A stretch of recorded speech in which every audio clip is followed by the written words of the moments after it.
మన ప్రభువును రక్షకుడైన యేసు ప్రభువారి పేరిట శుభములు, వందనాలు. ఈరోజు మనం మాట్లాడుకోబోయే అంశం కెతురా ఎవరు? కెతురా ఎవరు? కెతురా అనే పదానికి అర్థం ధూపము, సువాసన, పరిమళం. కెతురా గురించి మనం 2 సందర్భాల్లో బైబిల్లో చూడగలం. ఆదికాండం 25వ అధ్యాయం 1-6 వచనాల్లో, మొదటి దినవృత్తాంత గ్రంథం 1వ అధ్యాయం 32వ వచనంలో ఈ 2 సందర్భాల్లోనే మనం కెతురా గురించి చూడగలం. కెతురా గారి గురించి అందరూ మర్చిపోయినట్టుగా, ఇగ్నోర్ చేసినట్టుగా మనం చూడగలం.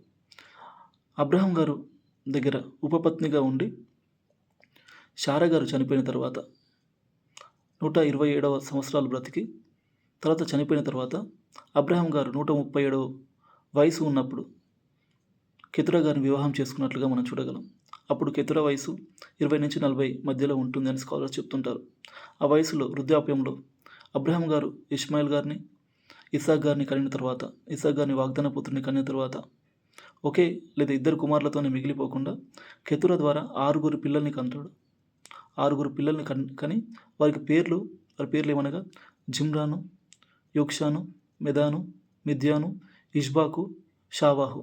ఈ 6 కుమారులు కని పెద్ద చేసి వారిని జాగ్రత్తగా చూసుకొని వారిని సెటిల్ చేసి వారికి బహుమానాలు ఇచ్చి ఇస్సాక్ గారు ఉన్నప్పుడే దూరంగా వారిని పంపించినట్టుగా మనం చూడగలం. వారిని దేవుడు ఆశీర్వదించినట్లుగా, గొప్ప జనాంగంగా తీర్చిదిద్దినట్టుగా వారిని బైబిల్లో మనం చాలా సందర్భాల్లో చూడగలం. మిద్యాన్, ఎస్పెషల్గా మిద్యాన్ గారి గురించి మోషే గారికి మామ ఎవరైతే ఉన్నారో, లేదా తను నివసించిన దేశం ఏదైతే ఉందో మిద్యానుల మధ్య తను ఉన్నట్టుగా మనం చూడగలం.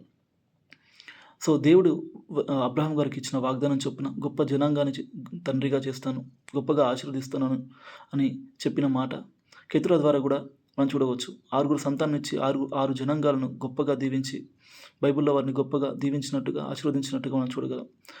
మన జీవితాల్లో కూడా ఎప్పుడైనా ఇదే ముగింపు, ఇంకా ముందుకు పోవడానికి లేదు, ఇదే అంతం అని అనుకున్న సమయంలో దేవుని మీద ఆధారపడినట్లయితే, దేవునికి విధేయత చూపించినట్లయితే నూతనమైన జీవితాన్ని అక్కడ కూడా ప్రారంభించగలడు.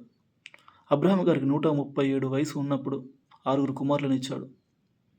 కెతురా గారిని గొప్పగా ఆశీర్వదించాడు. తను లోబడినందుకు, తన విధేయత చూపినందుకు తన పిల్లల్ని గొప్పగా ఆశీర్వదించినట్టుగా మనం బైబిల్లో చూడగలం.